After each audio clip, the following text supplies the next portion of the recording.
we're here, we're happy. We're going to talk about you don't need a new spouse. If you have ever said that or thought that, raise your hand. Wherever. Don't raise your hand. I'm kidding. Your wife is there. Your husband.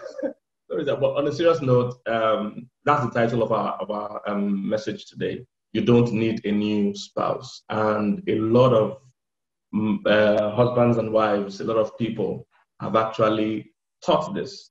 Many have said it to their spouse, and some have actually followed through.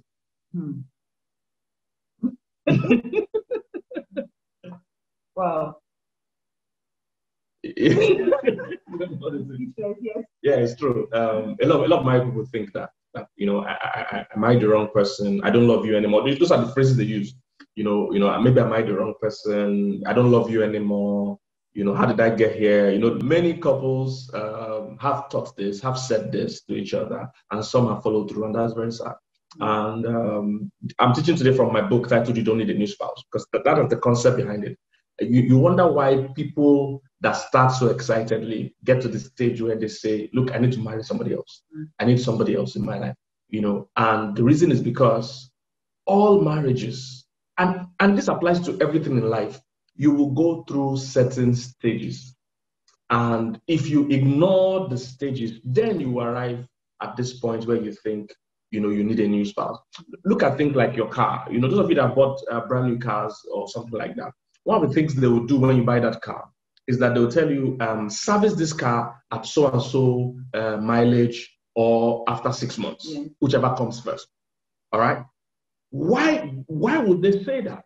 Now, they sold you a brand new car. In fact, the car was perfect. In fact, they wouldn't be selling it. They don't think it's perfect. They did everything right for this car to be perfect, but they'll tell you, service it at so-and-so time. Change the oil at so-and-so time. Now, if you ignore that advice or instruction, a time will come that car will break down without warning.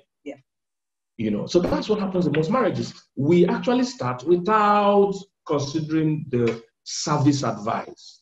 And it does break down sometimes without warning. So that's what happens.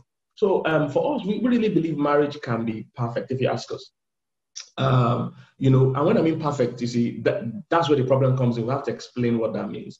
For us, I've had a great time in my marriage. I don't know about you. But I can speak for myself. I don't know why you always say it like that.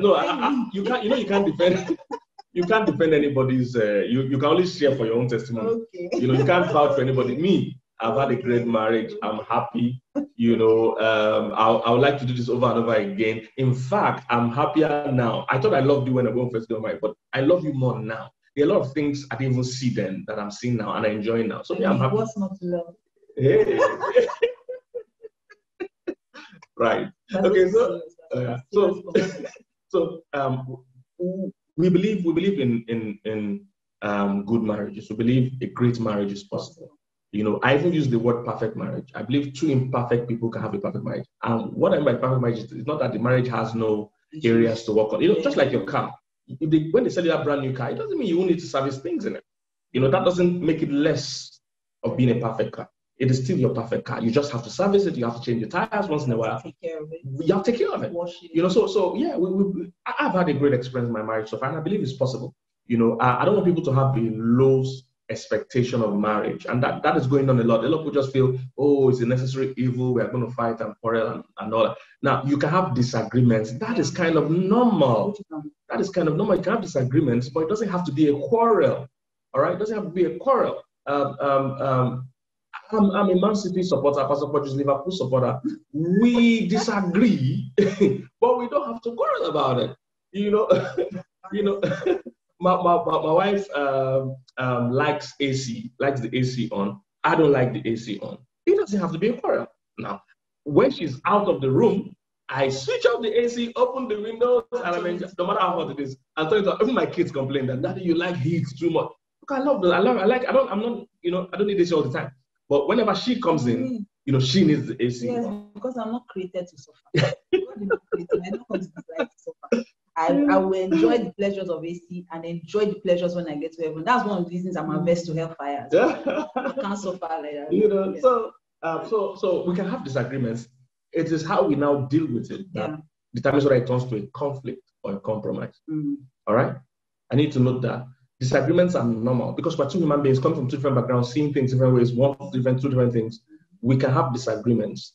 It is how we react to it that determines whether it becomes a conflict or a compromise. I know I like what Pastor Bimbo, I snapped most of those things, are amazing. Wow. You know, she shared about yielding and all that, shared about the rhino and the hedgehog, and that's how it works. The key there is compromise. Somewhere along the line, we need to bend. Everybody needs to compromise.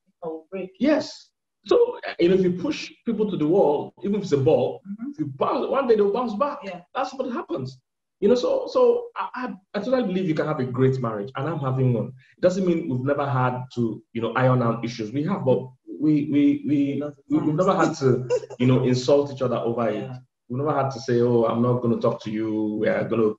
No, we've never had to do that. You know, yes, there are times it has been tough trying to, you know, let go of something or insist on your right, but you know, there are four kinds of marriages. So I need you to quickly identify where you are.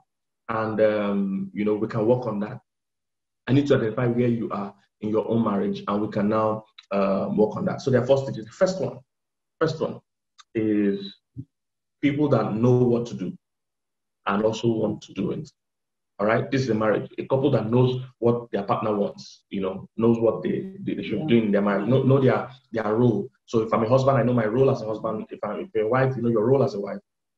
So the first category, people that know these things and also want to do it. They're constantly trying to do their part. You know, they're not following, they're trying every time, you know, they want to do it. That's first stage one, okay? I wish we had slides, but because we're sharing the screen, that would have been difficult.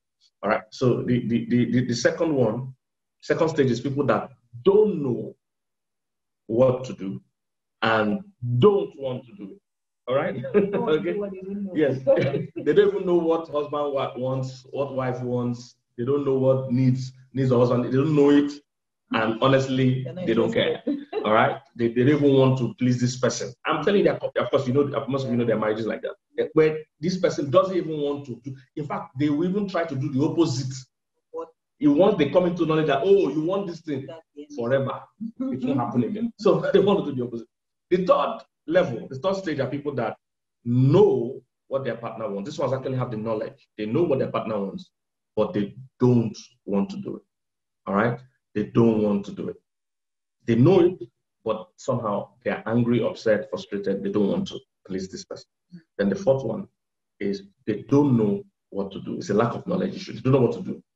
But they constantly, if they did, they would have wanted to. But they're even doing something, just that they're doing the wrong things. All right, it's a lack of knowledge problem. So if you look at these four stages, I'm just trying to. All this is intro. Well, I'm watching my time. Let me just be watching my timer. So for the first one, of course, that's what we call a perfect marriage. They know what, you know, they've built knowledge. And thank you for all of you that are attending this conference from wherever you are in the world. You are already, you know, more likely to succeed in marriage by attending this than the average person that is not putting knowledge into their relationship. So well done to you wherever you are in the world, and to Covenant Marriages for organizing this. This is great. You know, so the first stage, like I said, people that know what to do, they are learning, constantly learning about marriage, and they're also, you know, striving to do. That's what I call a perfect marriage. It doesn't mean you will always do it right all the time. Of course, you're a human being, so you'll forget.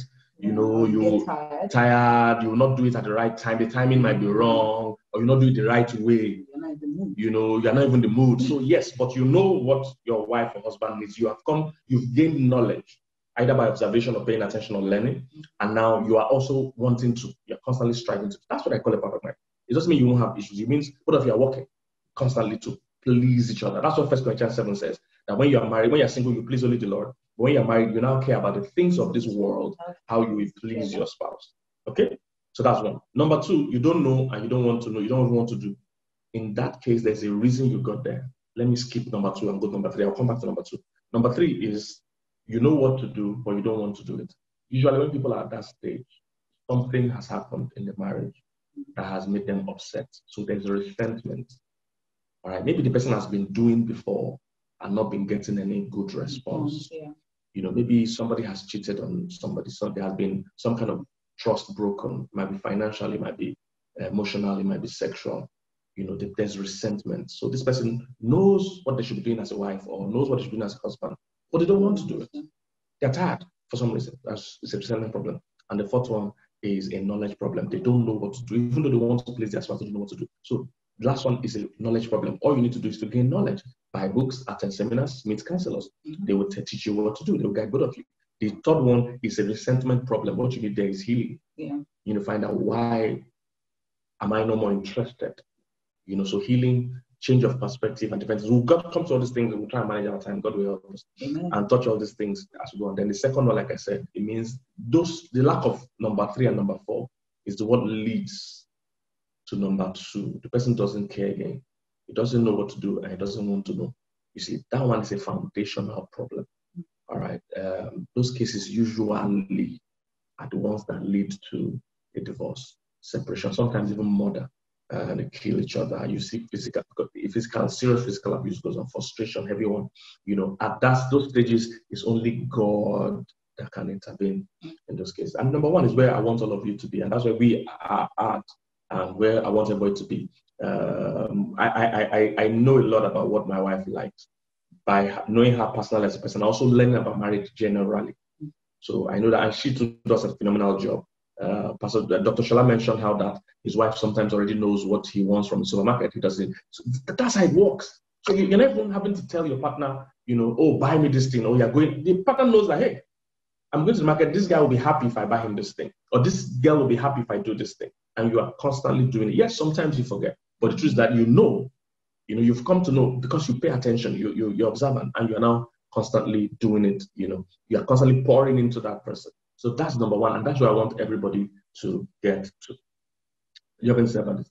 Yeah, I feel like marriage, when it comes to marriage, there are 2 major things that will help, because when you're talking about the fact that when one person forgets, you know, sometimes you forget, sometimes you get familiar, sometimes you're just tired, sometimes you're not in the mood, you know. I think that the other person should make excuses for you that other times you would do this ordinarily. But I think once someone slips off, we just draw the swords. You don't want me to be happy in this marriage. You don't want to, this is what you always do, you know. And Pastor Bimbo talked about communication, and, you know, it's so key, you know, how we talk to each other.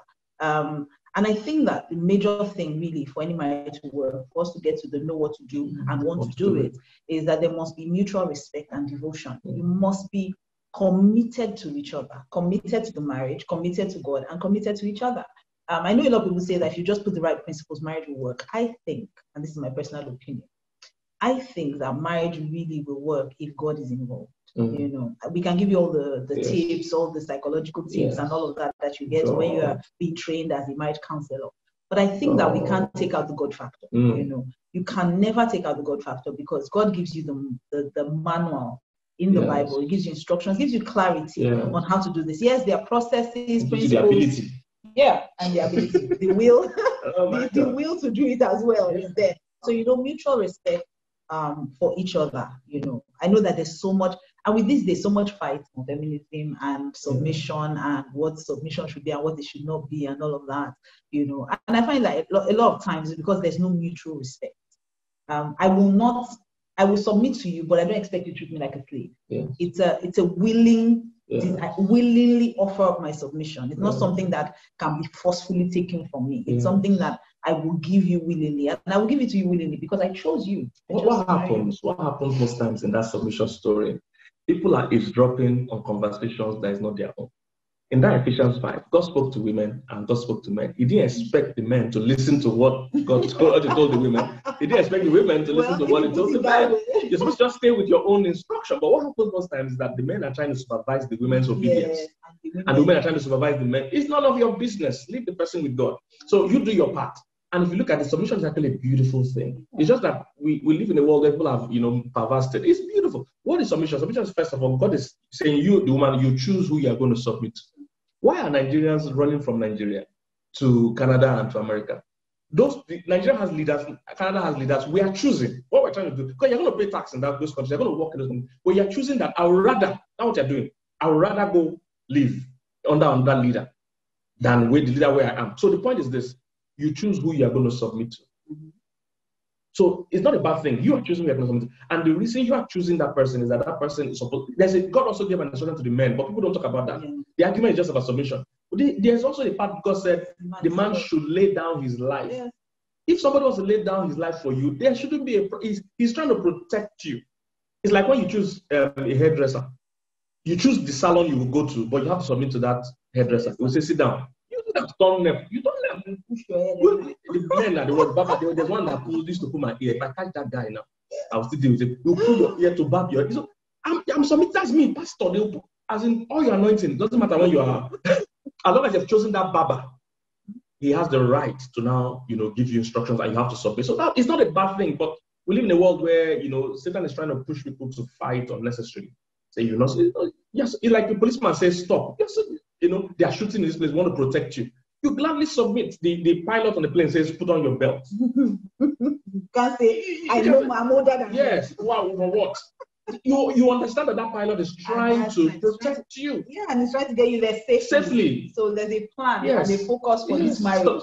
We're trying to get somewhere safely. And you're saying I'm older than this guy. Yes. What does he know? I have a PhD. He has a people's issues start because the one they choose who they can't submit, who they don't trust enough.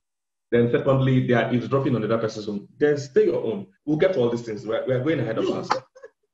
And I'm looking at my time. God will help us with time. Okay, so let's talk about you don't need. Are you know what you're saying? Yeah, it's fine. All right. Let's talk about you don't need a new spouse. Okay, how do people get to that stage? Everything starts. As a counselor, I've seen too many cases. The couple starts. They're in love. They're just in love. Hey, everything's euphoric. Everything. They are dreamy. Everything is dream world. I'm telling you, all kinds of things. People have done destination weddings, have done everything. People are happy. In fact, some of them are so charged up emotionally, they think we don't need counseling. We love each other. Counseling is for people that are in trouble now. We're in love. We just love what we need is our love. And we love is already, see, they're on an emotional high. Yeah. They're on an emotional high. Then they suddenly get married. And there's a shift. That emotional high goes. Emotions are the worst things in this world. They can prep you up and charge you up and desert you when you least expected it. And when emotion leaves you, it's like reality sets in. Dr. Shola mentioned that today, that marriage can be blind. Love is blind. Marriage is the eye opener. When the emotion goes, that's when people now start saying, I need a new spouse. I don't love you anymore. I think I married the wrong person. That's what happened. It's the same person. What happened was that the emotional high has left. The emotional high has left. And every relationship goes through phases similar to that. If not, I walk with God. There's a stage where, I don't know if you can remember, when you first gave your life to Christ. Do you remember that time? You didn't care about the world. What is world? What's car? What's house? Jesus is all we need. You didn't care about anything in this life.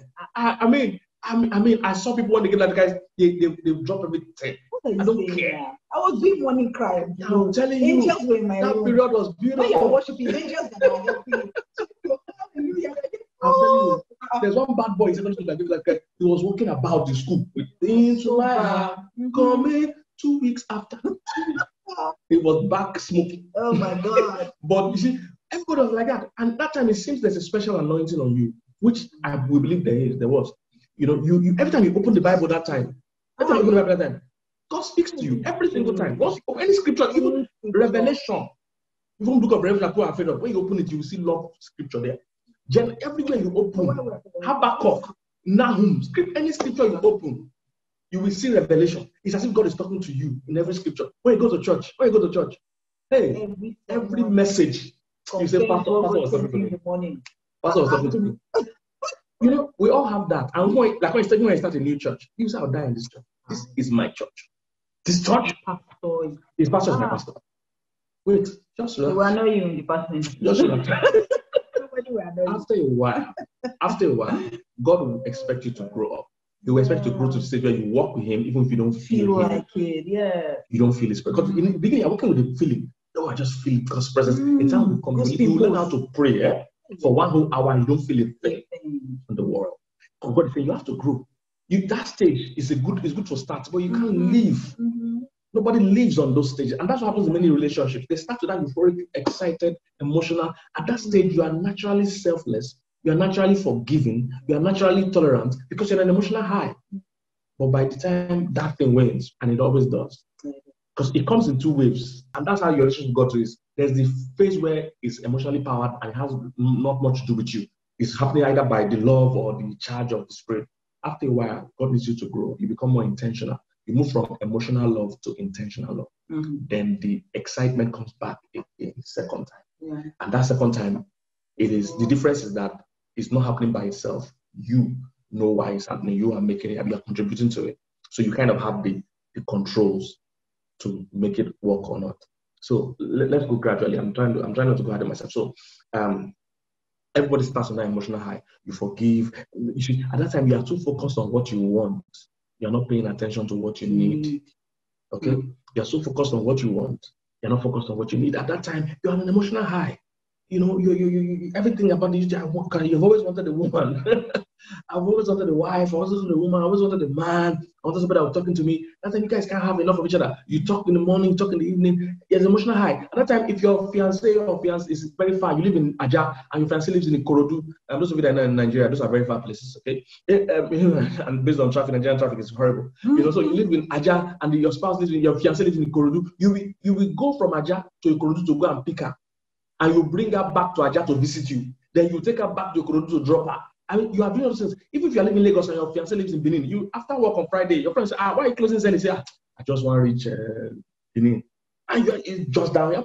Benin is not far. He said, no, it's not. Once you reach Badon, you're already, it's near. It looks close. Lagos to Benin looks close. When you get married, parlor to the city room is far. Yeah. You'll be testing, you chat. Your wife is in the kitchen.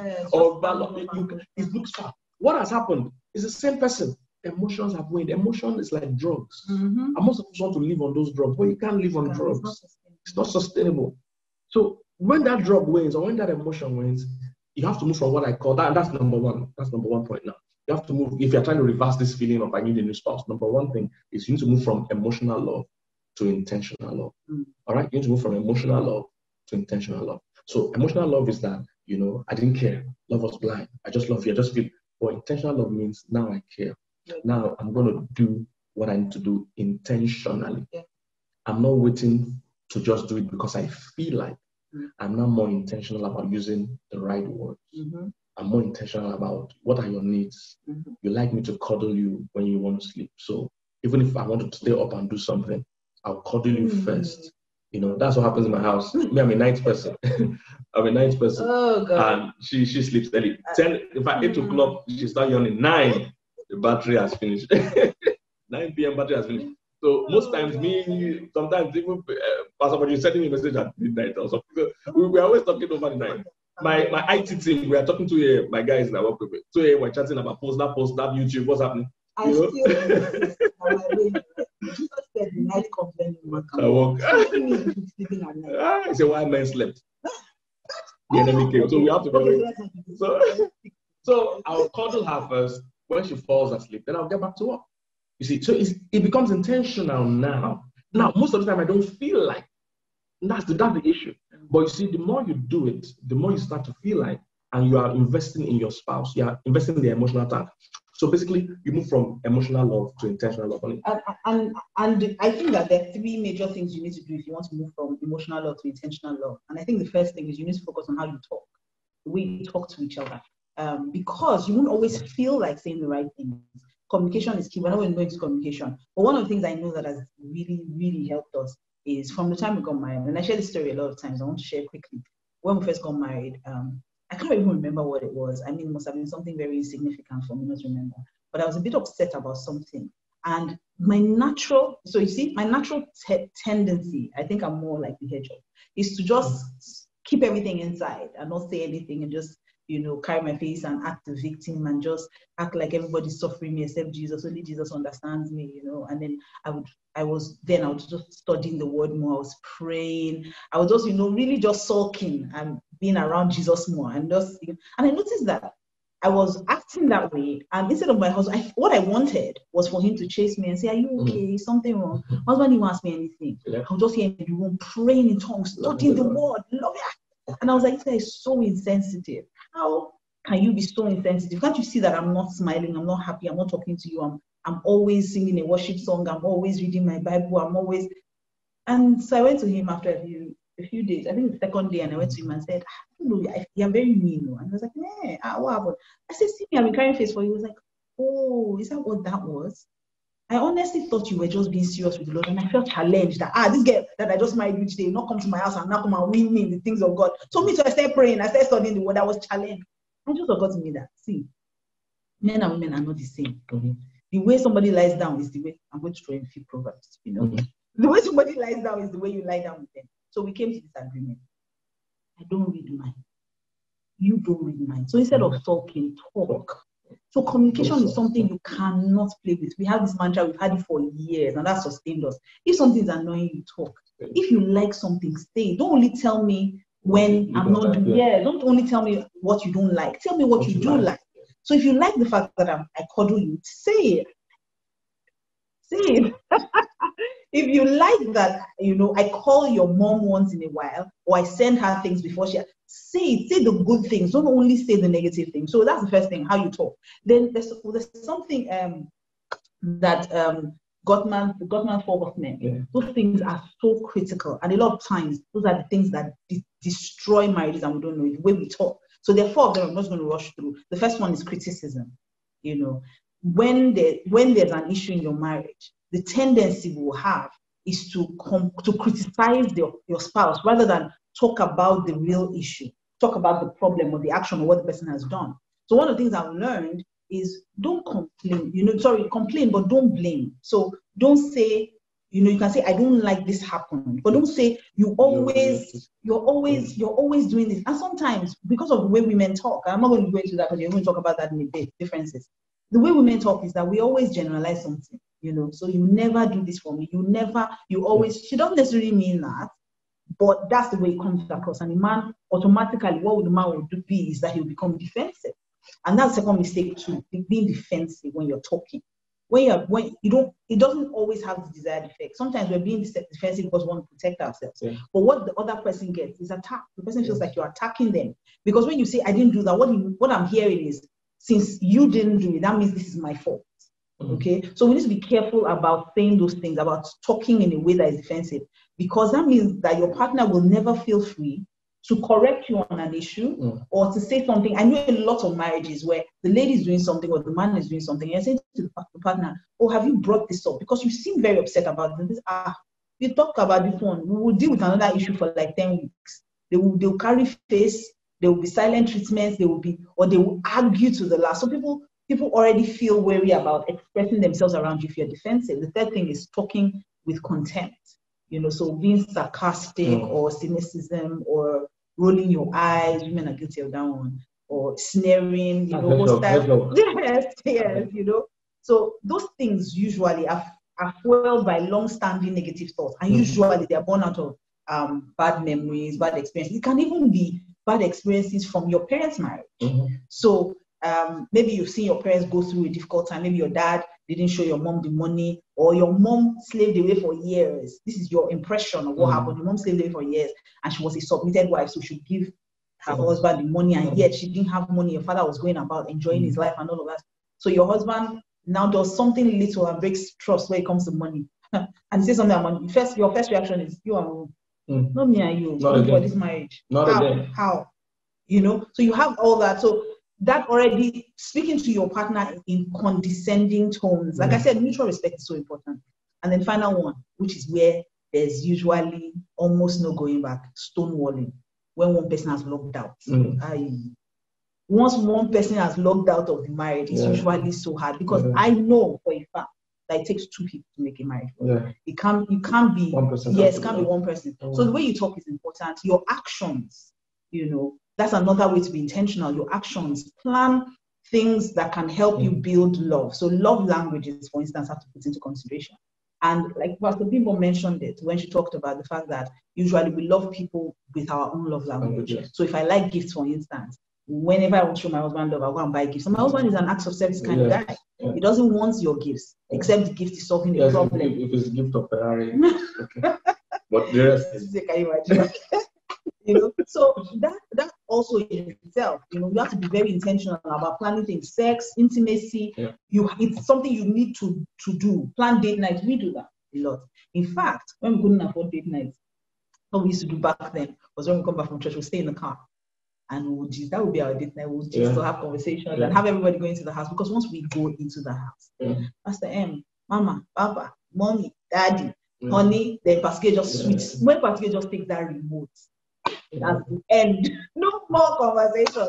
So we had to be intentional about working on things like that. And the way you think, assumptions too. You need to be intentional about not just making assumptions. And the truth is that sometimes the way you think a person is not necessarily the way the person is. The thing you think the person was thinking when they did that is not necessarily what they are thinking. So I've learned that if you're unsure, just ask.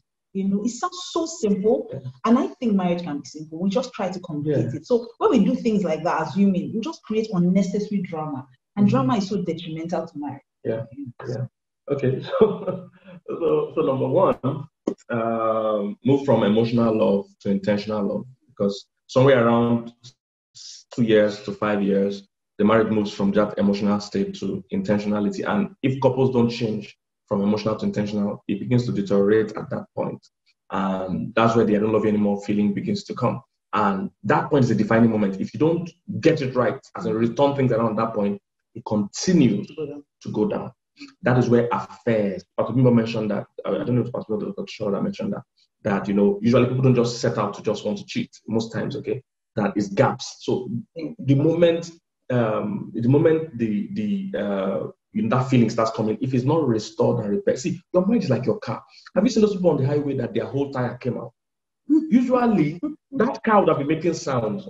They'll be like, no, I don't listen to this sound, I'm driving. One day it will pull out, and it might be the worst possible place that the whole tire will come out. So, start listening to those body language. If you feel the passion in your mind is dropping, don't just say, oh, it's going to get better by itself. No, we're now in intentional love. So, find out why it's dropping. I'm not saying you should be panic mode, but find out, pay attention. Instead, we're not spending as much time together. Is my wife or husband finding more solace in talking to somebody else outside our marriage? Dr. Shola gave a very great example about Eve, that probably Adam was not meeting Eve's emotional, and relational companionship needs. So she was talking to Satan. If he was always talking to her, she won't talk to Satan. That's somebody's prophetic word there. Receive it. Receive it. That's somebody's, I don't know, the Holy Ghost. Okay, so once you start seeing those drop in passion and other things, pay attention. The way marriage is, it must always grow. Even if we're not growing in the amount of sex we're having, we should be growing in how emotionally connected we're being. If we're not growing emotionally, we should be growing in level of compatibility. We must always be growing. If you notice the passion dropping, listen to those sounds. Before your engine, the engine of your car will knock. Everything about me is car. I'm a car enthusiast. So sorry. I wanted to even wear a car racing shirt today, but I just think it wasn't that. So I'm a car person. So once you start hearing those sounds in the engine, don't just say it's going to be all right. No. It's never just all right. Yes. Something's wrong. If it wasn't making this sound at the beginning when we loved it, if it's making this sound, something has gone wrong.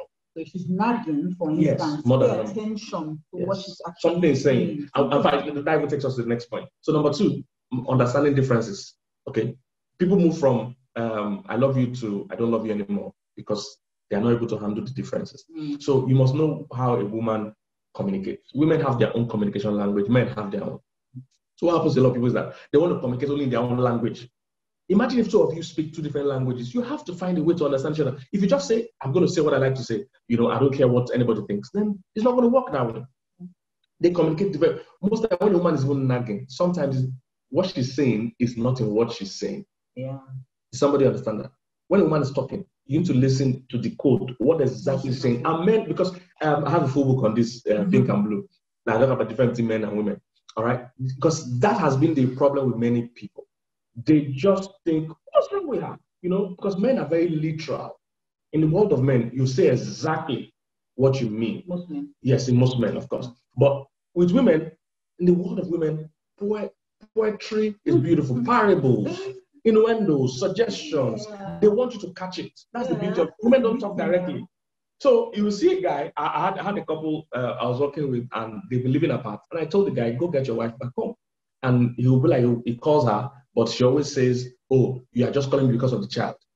So that he started, I said, no, what she's trying to say is that, do you miss me? But it took me years. It took me years to learn these things, to learn that women are not saying things, never say that. But he just thought, I called you. You're asking me what don't you know I called you?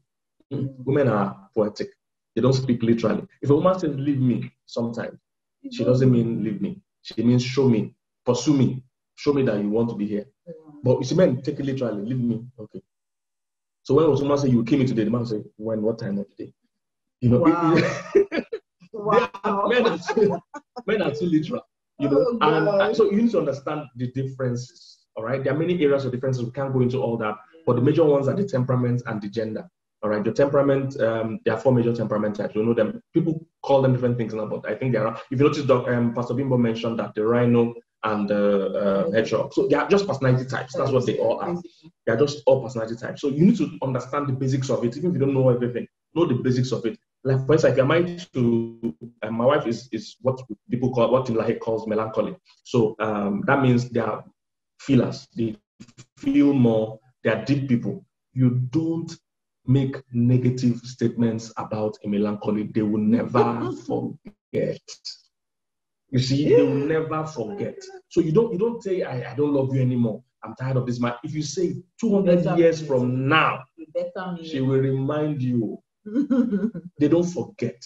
All right, words are heavy with them. They're heavy feelers. So you need to be more, you need to be more thoughtful about your words. You need to coin your words well. You need to don't say anything you want to pull back, because you will never. It will be whatever you say. You know that thing they tell you. Whatever you say will be used. You have the right to remain silent. Or whatever you say will be used against you in the court of law. If you marry a melancholy, it will. The truth is that we're like the internet. We never forget. We never forget. So you can't say you deleted it. It's there. Yes. You know, so know those differences. In our own situation, you see, patience really helped us because the differences too almost started causing drama. Me, I'm more sanguine, I'm more playful. I believe everything in this life should be fun. It will be a serious issue. Let's enjoy it. Let's not kill ourselves. You know, I'm very playful. I enjoy everything I do. All right. She's more thoughtful. She's more deliberate. She's more she's a planner. I'm a spender. She's a saver. You know, and we don't have time for that one today. But the truth is, I think that one more here because people really know all these principles but they want to. Yeah, the truth is, most times people want to know what you did that way. Okay. You know, so for us, I mean, everything really is different. Different. Truly, you know, based on how we are, we shouldn't have a good marriage. Yeah. That's the honest truth. Where it's complete. When I mean complete opposite. My husband likes to spend. I like to save. My husband likes things that are flashy and out there. I don't want to be noticed. My husband doesn't. I mean, if he means he has to be popular for the work to move, yeah. But I want to be behind the scenes. I don't want people to know me. You know, things like that. So even things as small as toothpaste. I had Pastor say something about toothpaste, and oh my God. Toothpaste almost caused problem in my family. First year of marriage. My husband can press toothpaste anyway. Yeah. How do you press toothpaste anyway? Yes. And he kept saying it's my toothpaste. And you know those days of close-up that the bodies, you know, it's not like this one that you smooth. If you press it here, it's set. So we used to have all those issues about where to press toothpaste and all of that. So God gave me wisdom. Go and buy the one you press from the head. Don't kill yourself. So I just put it there. So we really very different. My husband is very extroverted. He likes people around, no boundaries. Everybody's sweetheart. I don't have special pet name. Everybody's sweetheart. Everybody's my darling. Hey, come and hug me. How? Why are you hugging her? Oh, it's my daughter. How is your daughter? Do I have children? I don't know. I gave birth to. So all those. It was such a major issue. Yeah. You know, such a major issue. And I would think deeply about things. My husband get over things so quickly. Yeah. Also very extroverted. Wants to do all the dangerous fun things. All the let's go bungee jumping. Let's go Ferrari world, fastest. Yeah. If it is the fastest, let's try. If it is the highest, let's no. You don't know. I remember when we first got married, and he will always do things like buy things we didn't need and couldn't afford. Dogs. My husband would invest a lot of money on dogs. What do you want? You know, so I had to get to the point where I understood that we may be different, but I don't have to stifle him. Yeah. And that's what makes marriage beautiful. That we both bring our difference to the table. Yeah. And now I agree. Each other's differences. Yeah, we actually have learned how to celebrate it. Yeah. So I've learned how to. My husband doesn't mind to be out there if it's for Jesus. He doesn't care. Like they know me, I will do it for him. I don't care. But me, I don't. No, so now I know how to help him be all he wants to be without sharing the spotlight. The differences actually are meant to help both of you complement each other. But you see, the differences work in 3 stages. At the beginning, differences attract. Yeah. Then at the middle of stage, it now frustrates. Then at the end, it exchanges. But many people never get to the third. The third is beautiful. But most people never get to that third stage. Yeah, because we're a bit, yes, I mean, we're my enjoying the husband is third not a now. homebody. Yes, we're enjoying the third now. I don't mind You going know, out. but at the beginning, that attracts. So if you're a quiet person, you like the fact that, oh, this guy can talk. He's very playful. He plays everybody jovial. Me, I'm very quiet and timid. You know, so it attracts you to him. You both of you get married. When you get married, you don't find out you talk too much. Yes. Why are you playing with all these people? Yes. But you greet everybody after church. Yes. You know? I went through all of yeah, that. went through that. And the talking person after you are too quiet. Yes. Greet people. When I first got married as a pastor, my wife consider in the car. I said, no, come and greet people. That's my job. After I said, preach the word, I'm going to the car. I said, Jesus, let's go. I'm in the car with you. You know. No, come down, talk to people. I'm like, why? Yeah. Said, come and talk. If they want anything, I'm here. No, come out, meet people, hug them. I'm like, really? Why? Yeah. So, but if you're not careful, But now, the differences will so frustrate. Like now I said, you are the one in the car. Yes, now I'm the quiet person. Now I'm waiting for her after church. Yes. You know, I'm like, let's go home. I'm tired. You know, but she now has many people she's talking to. So many people don't get to that point where it exchanges. At the beginning, it attracts. You like the fact that it's different from you. At the middle, it frustrates because you want them to be like you, which you shouldn't be. You should continue to find the goodness in that difference. You know, like for instance, like I said earlier on, in my marriage, this marriage at the beginning especially, I was the spender. I'm a big spender. Now, the issue is that I actually, you know, without meaning to sound proud, I'm a person of faith. I have faith. If I say I want to buy a house, 1 billion, I'll believe God for it. And I'll start working towards it. That's my wife knows. Except I don't set my mind to it. If I set my mind to it, I'm going to get it done. You know, no matter how it takes. So, as I receive money largely, I also spend. Big spender. You know, and I thought I was good at managing money. I didn't know I was horrible. Big spender. But she's a saver. So I discovered that no matter what happens, she always has money. And I always need money. You know. So after a while, I discovered that no, the way I was living was right. And I think that's where the issue is. Some people don't have the patience to walk through. We have to fast track. Our time is limited, so let's try and fast track. So, because I wonder how you coped with how I was reckless financially. How did you cope? Because you never really stressed me. You never fought me over it, even though you talked a few times, but you never, you know, like beat me over it or fought me, you know, you kind of still allowed me to be myself, you know. But now I've come to realize, now I even save more than her. I'm like, no, I've made too many mistakes. Save. Now she was one that wants to spend. Although she usually spends on children. Yes, children things. Children clothes. If you see children's clothes, forget this woman. When it comes to children. So I'm wanting to calm down. Children need toys. They need books. Oh, she loves so now she spends. But even though she doesn't spend on herself, but she's spending. Me, I'm like, don't spend any money. We don't have toothpaste. Use charcoal. No money must go out. So I'm the one. So we have exchanged now. So we're really enjoying this phase. But many couples never get to this stage. They, from the time it frustrates, they back down. And we have to counsel many couples through that frustrating stage where, oh, she's laid back and you're saying, you're not working hard enough. See, that has stability is important because you are so driven. You're so driven that there's somebody that needs to also take care of family, take care of other aspects that you won't notice, you know. So that balance must be there. Sometimes the woman that is the one that is driven, the man needs to be calm. Most times, you know, that heavily driven woman will always attract a more laid back guy. People that are heavily driven, it's like two rhinos, as the Pastor Bimbo said. Like two rhinos is not usually funny. You have seen two rhinos fighting. No, I think that this really even helps us most in parenting because I'm a very do your homework, brush your teeth, you know, eat, say your prayers, and do the right thing. I don't really remember that children should have fun. My idea of fun is going to read a storybook or something. Husband, let them go out. Right, but you play in the rain. Play in the rain. The other day, we were playing and I was shouting, it's cold. Let them come inside so they don't catch a cold. They say, nothing. My daughter came in sniffing. I said, this is what I was trying to tell you. You know, children need structure, but you know, the balance of structure and play. So I think that but maybe, don't have time to maybe you could have shared how you coped with all my madness. But let's just talk about maybe somebody will ask. So number 2 is differences. And please, I want to recommend this book, A to Z of Marriage. It's literally our best-selling book. And it's very easy to read. I know some people don't like to read. So basically what we did in that book is that we're talking about differences. You can't love somebody the way you if I say love your husband, love your wife, it's big. You don't know what that means. But we broke love in alphabetical order, what it means to a man and what it means to a woman. And they're both different. So I wrote to the women, telling them how men see love. And she wrote to the men, telling them how women receive love. So we did it alphabetical A to Z. A, for instance, I told the women that men like acceptance. So men don't like when you confront them or challenge them or fight them. Even when they feel you are right, if they feel the way you are, confront them is not right, they will just defend their ground even though they know they're wrong.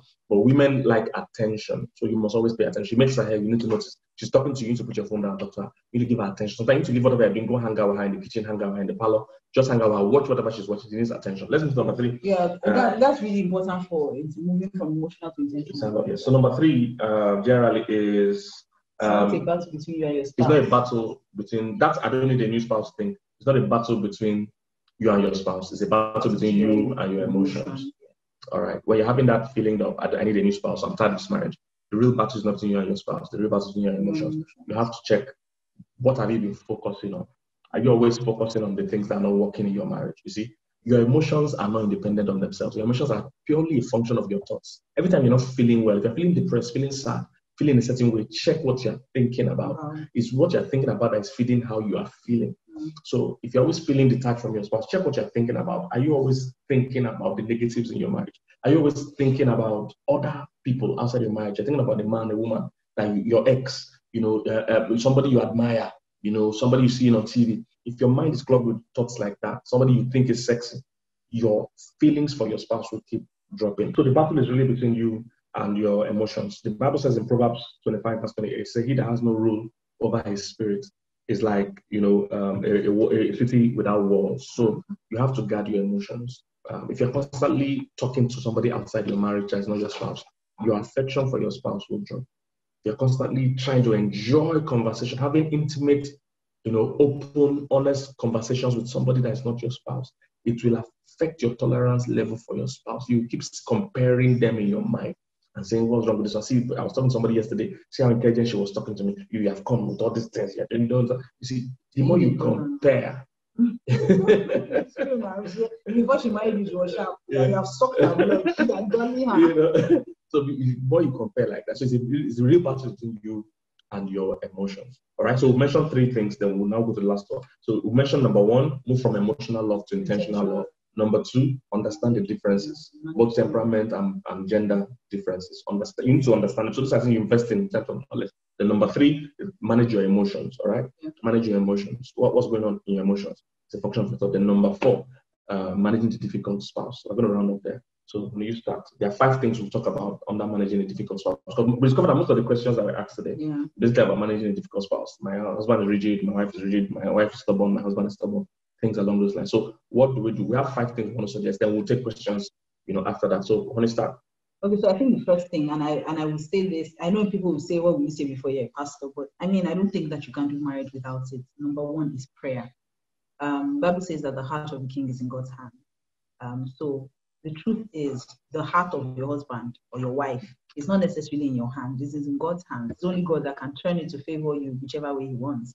It's only God that can correct whatever is happening. So a lot of times we underemphasize the power of prayer. Sometimes we feel that prayer should be us complaining about our partner. And God had to correct me when I first got married. Because if I didn't like something about my husband, and you must understand I'm married to my pastor as well. So you see, it's not the same thing as just, if I don't like something, I'll go back for him. I must still give him honor and reverence, which every wife should. Whether your husband is a pastor or not. Yes. He's the pastor of your home. Yeah, exactly. So the bishop of your home. So I would go into God's presence and I would complain about, see what he's doing. I don't like this. I don't like that. I don't like that. And then one day God said, when you're done complaining and you're ready to talk to me, let's have this conversation. So I now realize that there's a difference between praying about your husband and praying for your husband or praying for your wife. So I started, in fact, I did a book, Praying for Your Husband, some of the prayer points that I pray for my husband over the years. And one of the things I realized was when I stopped complaining and I started praying, God, I want him to be able to manage money more. You give him the wisdom to be able to manage. Did you pray about that? Yeah. To make, manage, and multiply. It's in the book now. Okay. I'm very reckless. I tell young men everything. Listen to your wife. So I had to pray about that. And then one of the things God did for me, which I think my husband will talk about, is that he started changing me from being a complainer, from always seeing the bad. I started focusing on the good things he was doing as well. I started praying for his future, for him to see a brighter future and to see where God was taking him and to show him the pathway of his life. And so when God started showing him, he now found out that this place I'm going to, I need to start making some investments if I'm going to. And he will come to me and God will give me the grace not to say, but I told you since now. It's now that you're realizing. By the way, you don't say that to men. You don't like it. So God will give me the grace to say, wow, you see, this is what I love about you. So wow. Hey, God, I'm grateful I married you. And he will be doing, you know. And then prayer also, God will help you to know how to handle your partner.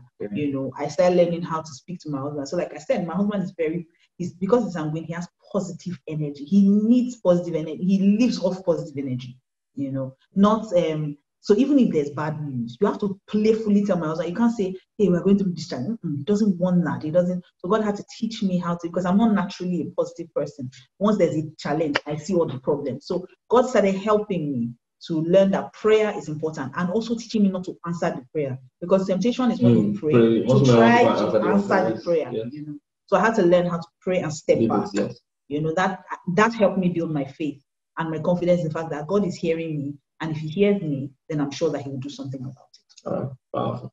Prayer, number one key, because a lot of people come to us as counselors, they expect us to work miracles. No.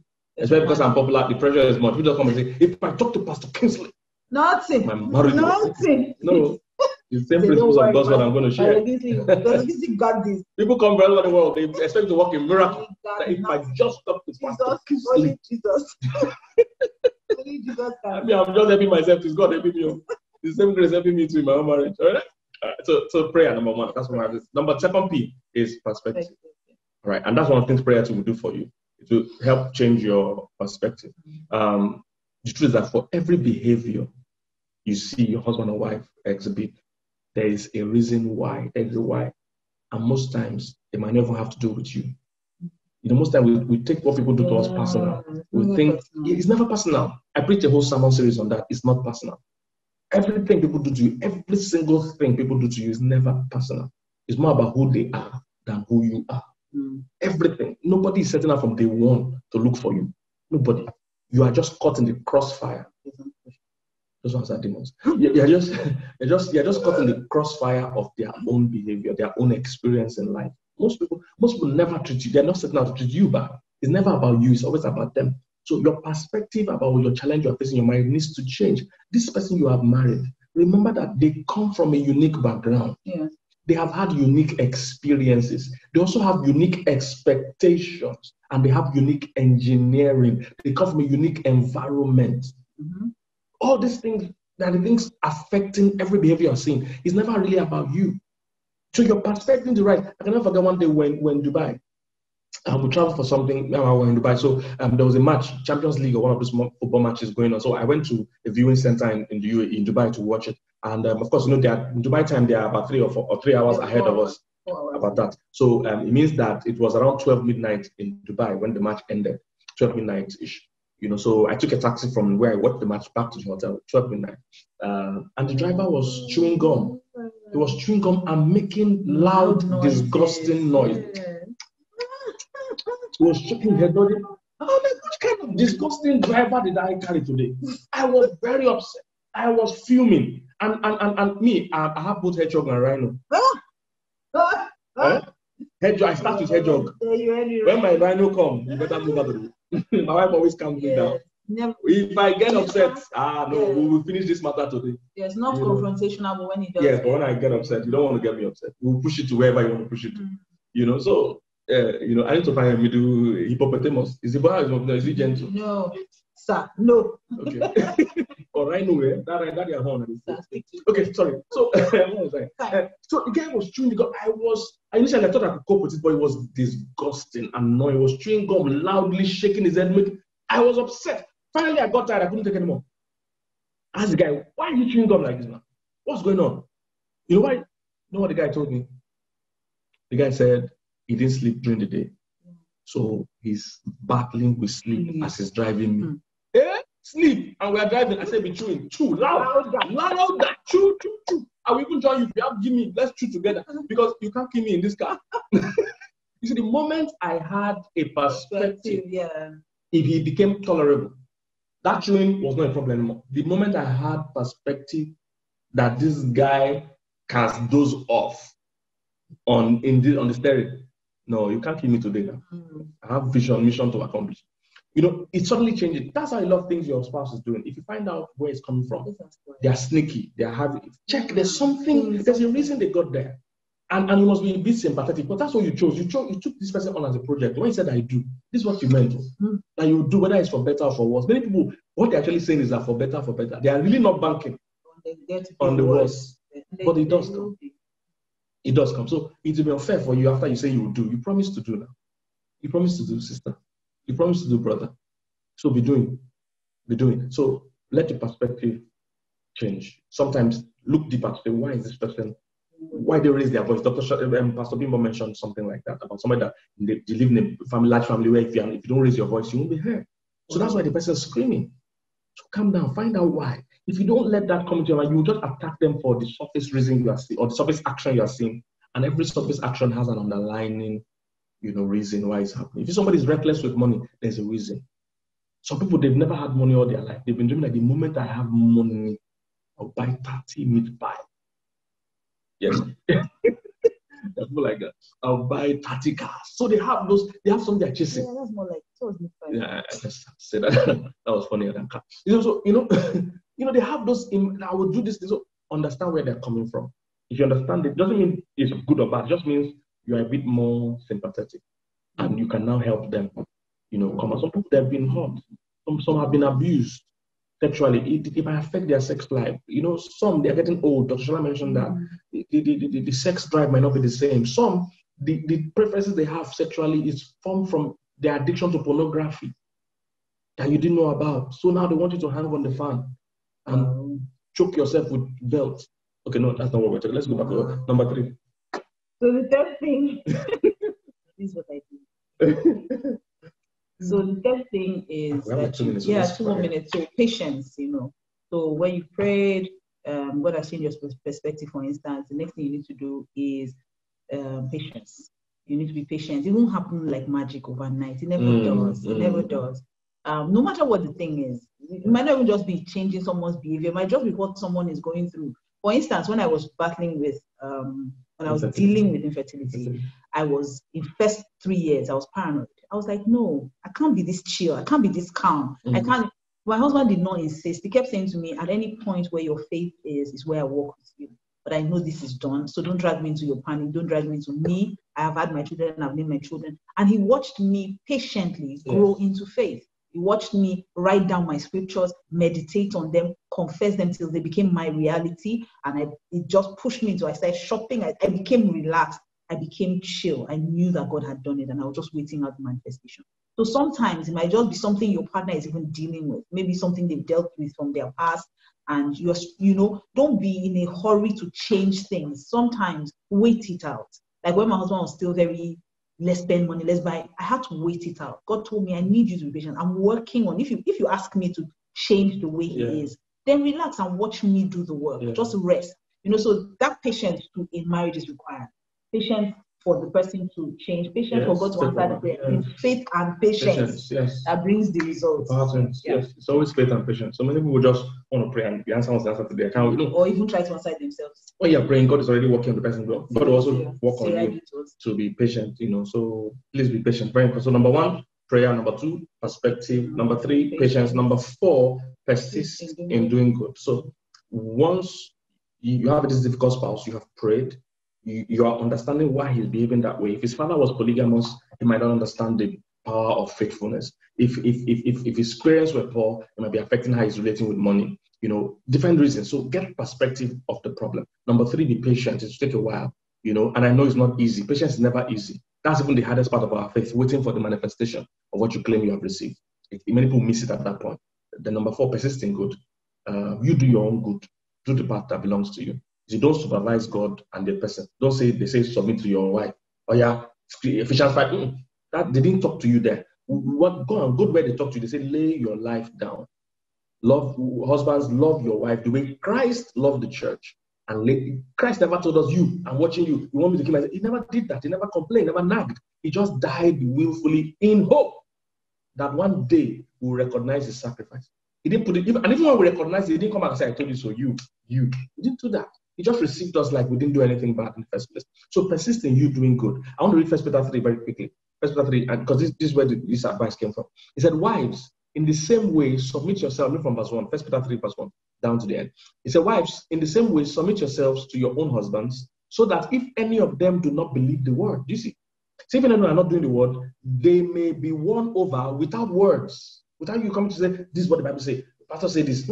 Say without words. He said, by the behavior of their wives, you just persisting in good.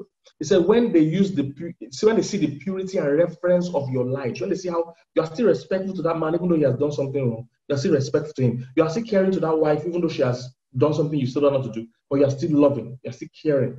You know, this locking your wife outside, all these kind of things. You will leave this house today using harsh words. I will divorce you one day. You see, that's emotional, verbal abuse. Some people also even go to the extent of physical abuse.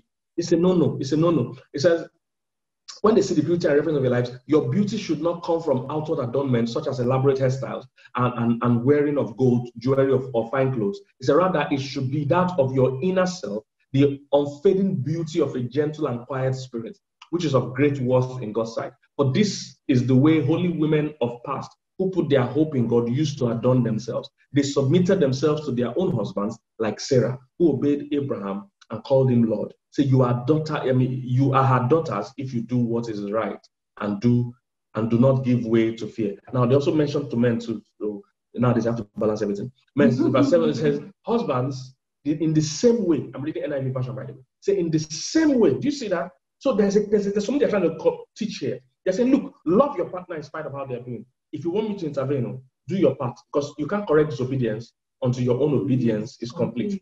You go ahead and love. Don't give fire for fire. Scripture is clear on that. Don't give reviling for reviling. Don't give shouting for shouting.